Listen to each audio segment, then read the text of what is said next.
السلام عليكم ورحمة الله وبركاته. بسم الله الرحمن الرحيم. هنبدأ نتعلم مع بعض قص الثوب السعودي. أول حاجة يا جماعة هنعملها، هناخد طول الزبون على القماش كده زي الفيديو بالظبط. طول الزبون معانا 157 زائد 10 سنتي، يبقى كام؟ 167. ونقص من عند 167، يعني متن القماش كده ونقص الزيادة.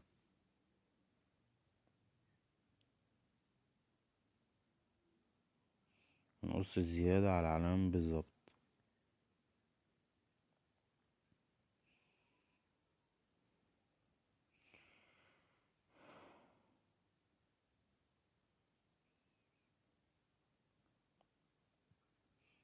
بعد كده هناخد قطعة القماش اللي قصيناها وهنتنيها تانيتين كده. التانيتين دول هيبقوا معانا ايه؟ 4 رقات.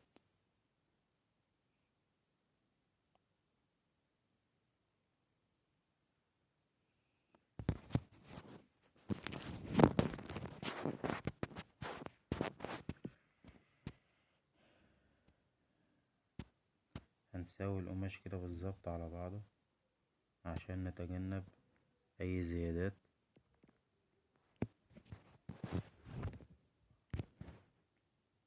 معانا كتف الزبون 48.2 سنتي، يبقى 50. هنزود عليهم 6 سنتي، 56 من هنا، ومن الاتجاه التاني 56. ونجيب المسطرة بتاعتنا ونوصل النقطة دي بالنقطة دي. ال6 سنتي اللي انا ضفتهم يا جماعة دولت هنشيلهم تاني، هنصفيهم تاني. هقول لكم ليه ساعة ما نوصل للنقطة دي.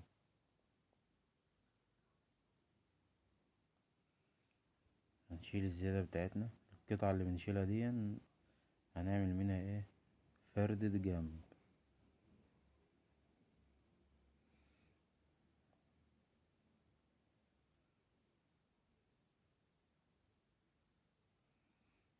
قصينا القماش بتاعنا هنتنيه على الاتنين كده على المتن.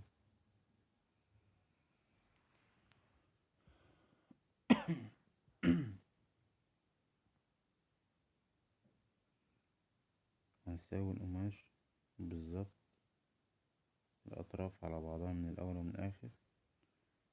معانا كتف الزبون قلنا هيبقى 50 بالخياطات، على الاتنين هيبقى 25، على المتن 25. وهننزل كده 70 سنتي وناخد علامة ونقيس تاني 25 سنتي. وهنجيب المسطرة ونوصل النقطة دي بالنقطة دي كده يا جماعة. ال6 سنتي اللي انا قلتلكم عليهم دول هنصفيهم، وهنوصل من عند نقطة ال70 سنتي دي لما لتحت على مفيش، يعني هنسيب من تحت قيمة 40 سنتي وننزل على على مفيش.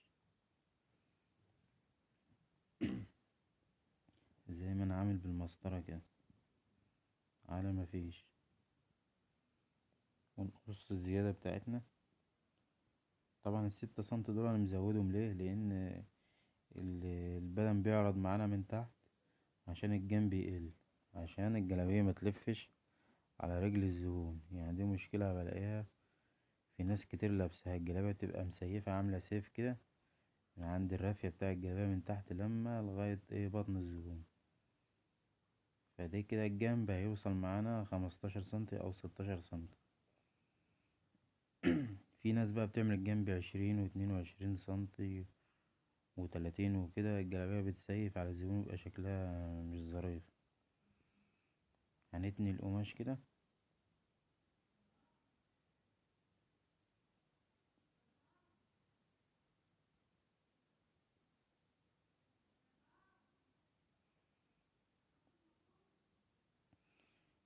هناخد المقاس اللي معانا، دوران الرقبة 5.5 في 6.5. وهننزل بميل الكتف 5 سنتي، وفي السفرة بنعمله أقل سنتي، بتبقى 4. ونوصل النقطة دي بالنقطة دي،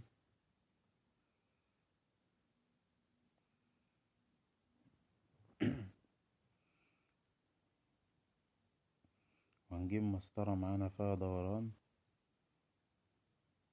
هنعمل دوران زي حرف الر كده بالمسطرة ونعلم. طبعا انا بعمل الحاجات دي بايدي عادي، بس انا بحدد بالمسطرة ليكم عشان يبقى ايه التصوير واضح وكل حاجة واضحة. هنعمل فتحة البشليك العراوي طولها 40 سنتي. عاوز تعرف طول الفتحة، بتضرب مقاس الطول على 3 ناقص 10 سنتي، هيطلع معاك طول الفتحة. احنا عملنا ميل الكتف بتاع الصدر، السقوط بتاعه 5 سنتي. هنرفع الصدر كده زي ما انت شايف في الفيديو، ونقص ال5 سنتي من الظهر.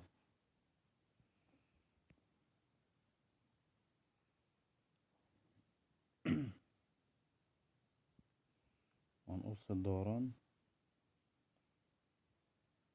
بتاع الرقبة والميل بتاع الصدر، هينزل معانا، هيجي بالظبط على ال5 سنتي اللي انا شلتهم من الظهر.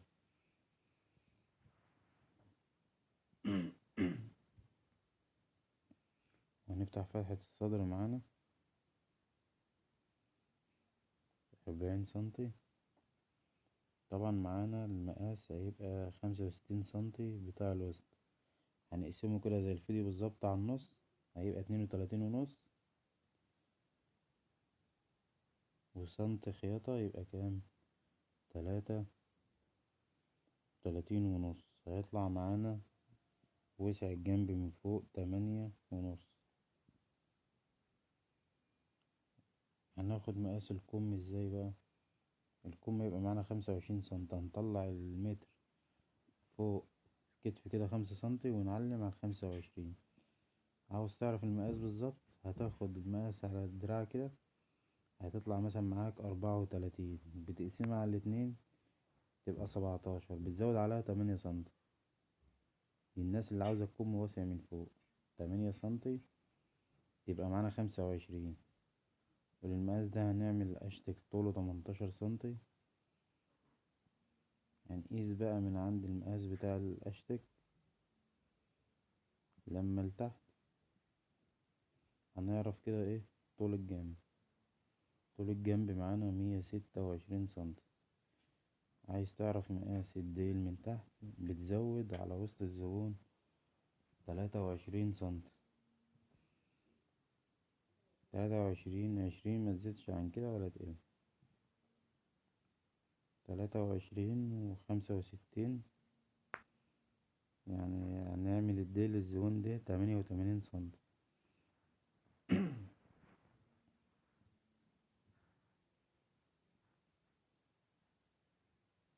نفس ما عملت في الصدر من فوق هتعمل في الديل من تحت.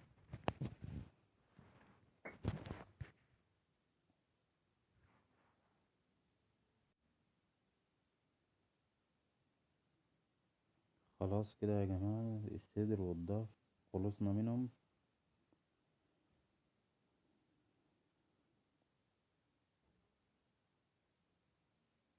هنخش على الجناب. فاكرين القطعة اللي طلعت من الصدر والظهر، القطعة الزيادة دي بنعمل منها الجنب. طول الجنب قلنا معانا 126 سنتي، هنقيس كده 126 سنتي، ونقص الزيادة ونركنها في جنب.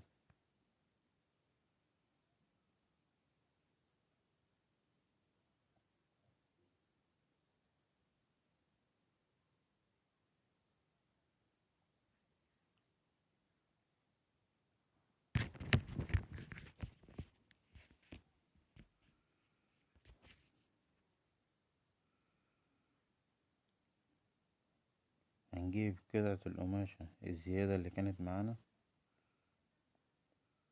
ونحط عليها الجنب اللي قصيناه، ونقص الجنبين على بعض.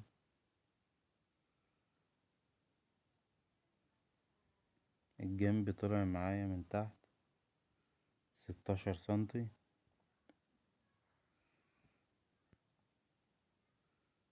هنظبطهم على بعض ونقص بعد كده.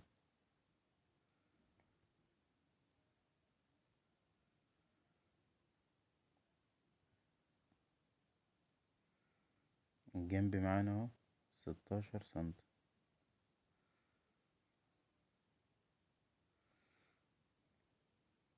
احنا زودنا 6 سنتي عشان هيقلوا في الجنب، وهيزيد معانا في البدن بتاع الصدر من تحت، عشان الجلابية متلفش على رجل الزبون. قلنا الجنب طلع معانا 6.5 سنتي خياطة، هيبقى كام؟ 9.5. هناخد علام وننزل تحت.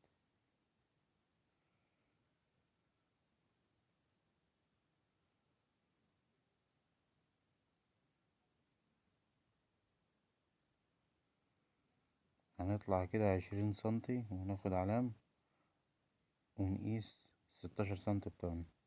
هنطلع عليه 20 سنتي عشان لما تيجي ترفي الجلابية بعد كده بتبقى نازلة عدل. الجنب بيبقى نازل عدل في ال20 سنتي دول، عشان الديل ميرجعش يضيق معاك تاني 3 سنتي ولا 4 سنتي، وتيجي ترفي الجلابية من تحت متعملش معاك كسر وانت بترفيها. بناخد العلام كده. انا بقى بعلم على المزورة عشوائي كده بتطلع بالظبط. انت بقى ممكن تعلم بمسطرة ولا حاجة لو انت لسه مبتدئ وكده.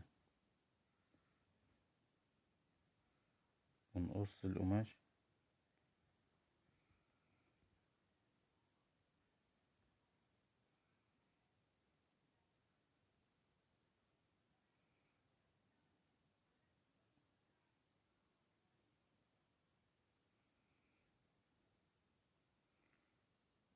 كده احنا انتهينا من الجناب.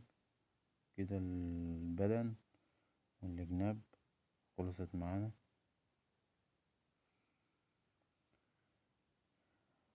هنخش بعد كده على الكمام. هنشوف الحتة اللي فاضلة معانا بالطول تجيب معانا كمين على المتن ولا لأ. هي تقريبا في الأساور هتجيب معانا، إنما كمام رافية اللي هي المفتوحة العادية دي مش هتجيب. هتتني القماش بالعرض.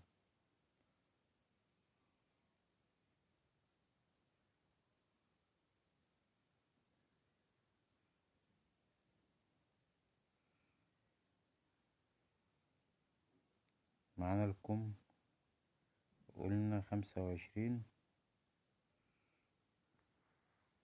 خزنة الكم من فوق 25. عملناها 25 ليه؟ بتاخد محيط الدراع من فوق. طلع معانا 34 على اللحم، مش بالزيادات، 34 على اللحم. بتقسمه على الاتنين يطلع معانا 17 سنتي. 17 سنتي دول لو عاوز كم واسع ومرتاح على الزبون بتزود 8 سنتي. انما بقى لو شاب مثلا عايز حاجة ملمومة على دراعه وكده 5 سنتي 6 سنتي، متزيدش عن كده. بتاخد طول الكم في الأساور. معانا طول الكم 67،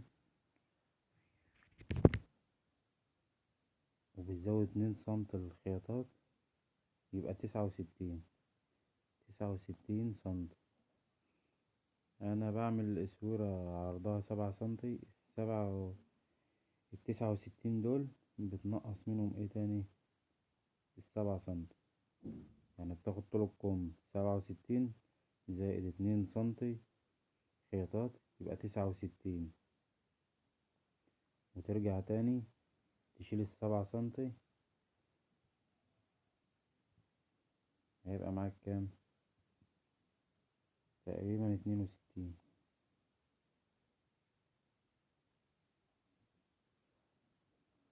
وهنعمل حردة الدوران بتاع الكم. هتطلع 7 سنتي وتعمل حرد ايه؟ دوران بسيط. السقوط بتاع الكم 7 سنتي. عايز تعرف راس الاشتك من فوق كام؟ هنا بتقيس الجنب زي الفيديو كده بالظبط. هيطلع معانا 9.5، هتزود 4 سنتي، هيبقى معانا راس الكم 13.5. اي حاجة بقى، اطفال، شبابي، رجال كبير، بتزود عن راس الجنب من فوق 4 سنتي. معانا الاسورة هتبقى 26.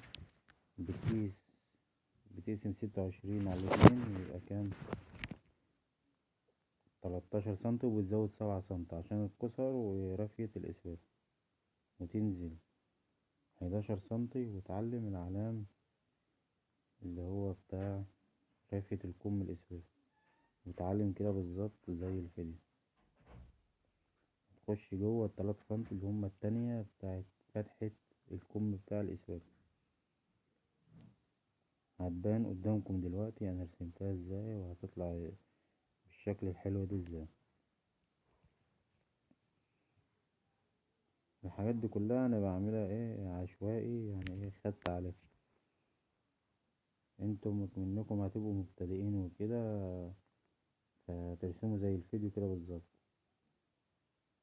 هتجيب مسطرة فيها دوران بسيط كده، وهتاخد الكم، هتجسمه شوية. أصبح معانا شكل الكم بالظبط. أظن الطريقة واضحة وسهلة وبسيطة. وهنقص الزيادات بتاعتنا.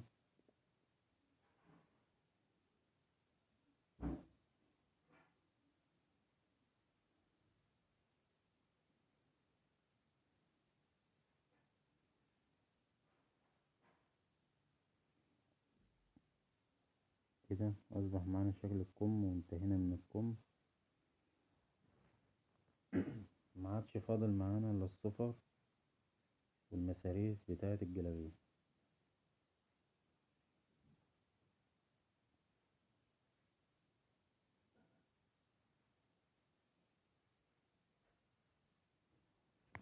القطعة دي هنعمل منها الأشاتيك. احنا قلنا هنعمل طول الأشتك 18 سنتي، و2 سنتي خياطات، يبقى طول الأشتكة كام؟ 20 سنتي. هنتني القماش كده، يبقى معانا 4 رقات. قلنا الجنب وراسه 9.5، وسنتي خياطة بتاع تقفيل الأشتكة هيبقى 10.5. وراس الكم من فوق بيزيد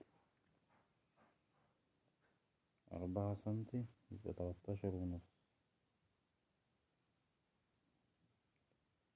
لأن الجنب راسه 9.5 و4 سنتي، يبقى 13.5.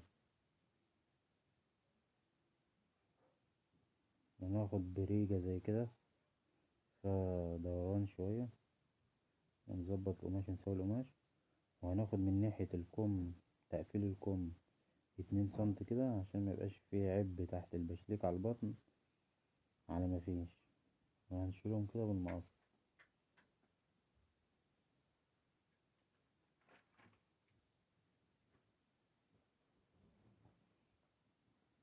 كده معانا الكمام خلصت بالأشاتيك بتاعتها.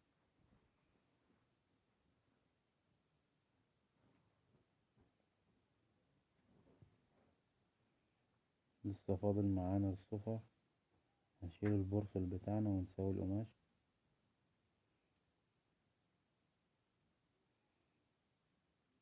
معانا الكتف 50 هناك في الظهر. هنزود هنا في السفرة 7 سنتي، عشان السفرة تقابل الكتف بتاع الصدر. 7 سنتي، تبقى 57 في 16 سنتي. متزودش عن 16 سنتي.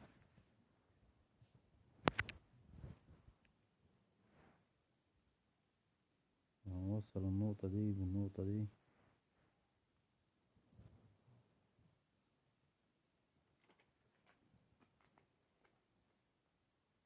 ونقص الزيادات بتاعتنا.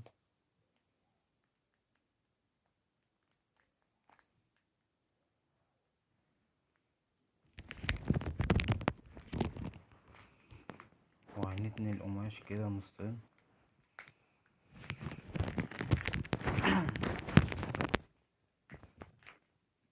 معانا الكتف 50 سم على المتني، هتبقى 25. هنعلم على 25 من تحت، نطلع فوق ننزل سقوط 4 سم، أقل من سقوط الصدر، الميل بتاع الصدر 1 سم، ونعلم بدل 25 سم هنعملها من فوق 27 سم، ونجيب مسطرة فيها ميل كده، هنوصل النقطة دي بالنقطة دي. دوران الصدر كنا عاملينه 5.5، هنا هنعمله 8 سم، زيادة 2.5 سم.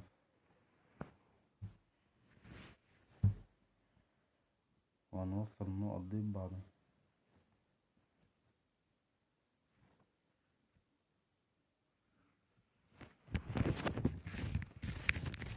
هنركز بقى في النقطة دي، هنا طرف السفرة عملناها 12 سم، يبقى هنا 11 سم، من تحت الدوران هيبقى أقل سم.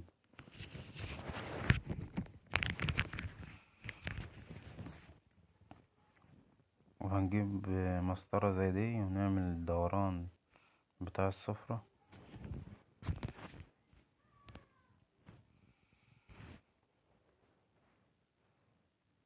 زي ما قلتلكوا. طرف السفرة من هنا يبقى 12 ومن هنا 11، ايا كان الطول بتاعها لازما يبقى من ناحية الدوران السفرة يبقى أقل سم.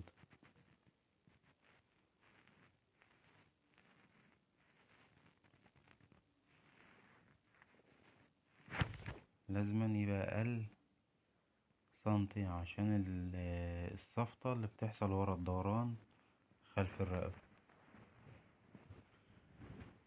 شوف السفرة طالعة بالشكل الجمالي الحلو ازاي.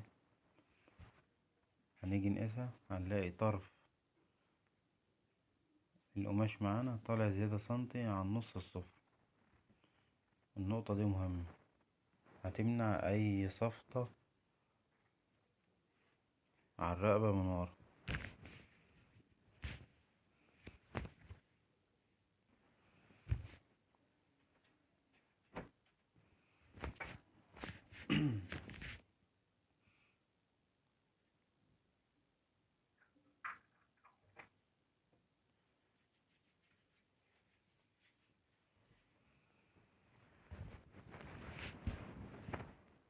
بعد كده هنقص السيال بتاعتنا.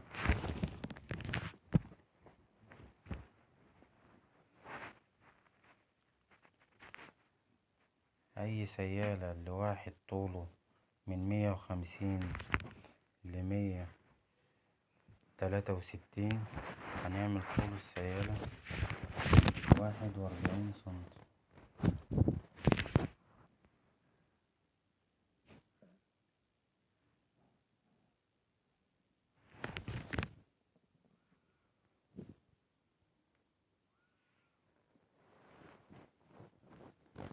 هنجيب الجنب كده على السيالات، ونقص السيالات زيادة عن الجنب من الجناب 2 سنتي،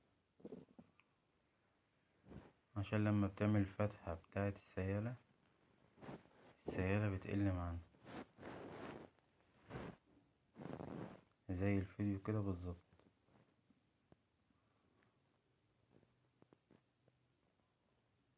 كده السيالات خلصنا منها. هنقص بقى البرواز بتاع فتحات الجنب. متنسوش يا جماعة ان القماش معانا 3 متر، وبنقص مقاس معانا الواحد طويل، ومقاس عرضه 65 سنتي، يعني مقاس اكس لارج، وطوله 157 أو 158. ومعانا الديل واسع، ومعانا الرافية من تحت 10 سنتي.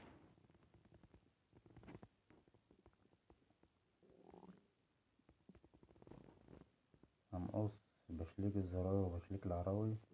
بشليك الزرار هنقصه على طول الفتحة 40 سنتي، نخلينا في الزيادة، هنعمله طوله 42 سنتي. 42 سنتي في 8 سنتي. أي بشليك رجالي هتقص 40 أو 42 سنتي في 8 سنتي. بشليك الزراير. بعد كده هناخد طول بشليك العراوي، هيبقى معانا 50 سنتي في عرض 13 سنتي.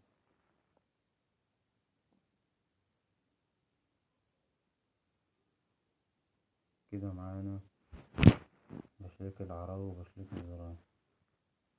بعد كده هنقص الياق. الياق هتبقى للزبون طولها 49 سنتي بالزيادات بكله. هنقص القماش بتاعها 52 أو 53 سنتي. 53 سنتي اهو في عرض 16 سنتي.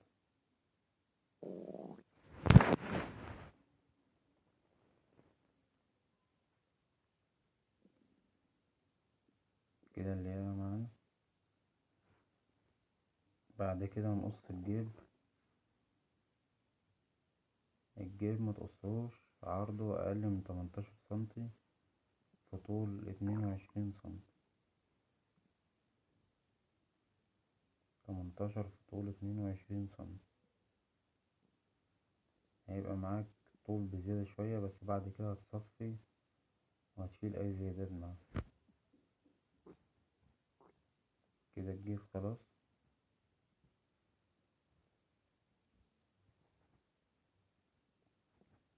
آخر حاجة معانا قماش الأساور.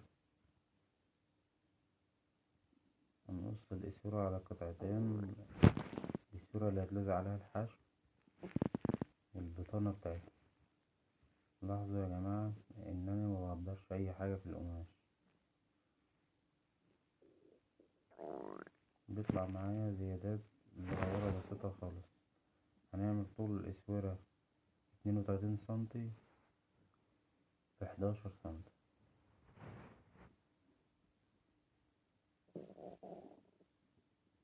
كده معانا الجلابية خلصت من غير ما نهدر أي قماش خالص. مقاس زبون بيلبس إكس لارج. وشكرا.